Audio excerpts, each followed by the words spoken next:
தமிழ்நாட்டில் சுமார் 60 ஆண்டுகளாக மாற்றாமல் இருக்கும் 234 சட்டமன்ற தொகுதிகளின் எண்ணிக்கை வரலாற்றை சுருக்கமாக இந்த தொகுப்பில் பார்க்கலாம்.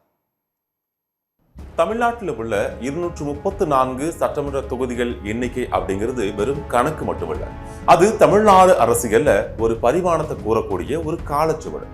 தமிழ்நாட்டில் ஆட்சி அமைக்க தேவையான 118 தொகுதி அப்படிங்கிற மெஜாரிட்டி இலக்கு நோக்கி ஓட வைக்கக்கூடிய அச்சாணி.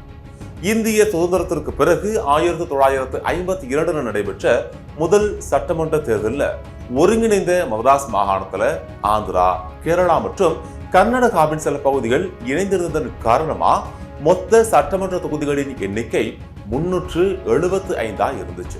பின்னர் மொழிவாரி மாநிலங்கள் பிரிக்கப்பட்ட போது 1952 ஆந்திர பிரதேசம் தனியாகவும் கன்னடம் பேசும் பகுதிகள் மைசூரோடும் இணைய சட்டமன்ற தொகுதிகளின் எண்ணிக்கை 231 குறைஞ்சது. அதன் பின்னர் 1956 மாநில மறுசீரமைப்பு சட்டத்தின்படி கேரளா மற்றும் கர்நாடக பகுதிகள் பிரிய சட்டமன்ற தொகுதிகளின் எண்ணிக்கை மேலும் குறைஞ்சு 190 மாறிச்சு. இந்த நிலையில கேரளாவுடன் இணைந்திருந்த தமிழ் பேசும் பகுதிகளான கன்னியாகுமரி மற்றும் செங்கோட்டை ஆகிய பகுதிகள் மதராஸோடு இணைக்கப்பட சட்டமன்ற தொகுதிகளின் எண்ணிக்கை 205 உயர்ந்துச்சு. இதனைத் தொடர்ந்து 1959 மதராஸ் ஆந்திரா இடையிலான எல்லை சீர்திருத்தத்தின் விளைவா திருத்தணியும் மதராஸோடு இணைய சட்டமன்ற தொகுதிகளின் எண்ணிக்கை 206 உயர்ந்துச்சு. ஒவ்வொரு மக்கள் தொகை கணக்கெடுப்பை தொடர்ந்து தொகுதிகளை மறுவரை செய்ய வேண்டும் என்பது, அவ்வாறு தொகுதிகளை மறுவரையறை செய்ய ஆணையம் அமைக்க வேண்டும் என்பதும் இந்திய அரசியலமைப்பின் சட்டவிதி.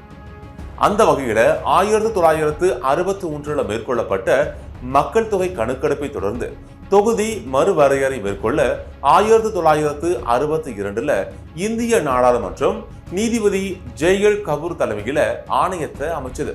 இந்த ஆணையம் தமிழ்நாட்டுக்கு அளித்த பரிந்துரையின் அடிப்படையில ஒரு மக்களவை தொகுதிக்கு 5 சட்டப்பேரவை தொகுதிகள் அப்படின்னு வரையறுத்தா ஏற்கனவே இருக்கக்கூடிய எண்ணிக்கை 195 குறைக்கப்படும். தமிழ்நாட்டிற்கு பரிந்துரைக்கப்பட்ட ஒரு மக்களவை தொகுதிக்கு 5 சட்டமன்ற தொகுதிகள் என்ற எண்ணிக்கையை 6 சட்டமன்ற தொகுதிகளா அதிகரிக்க ஆணையம் பரிந்துரைச்சது.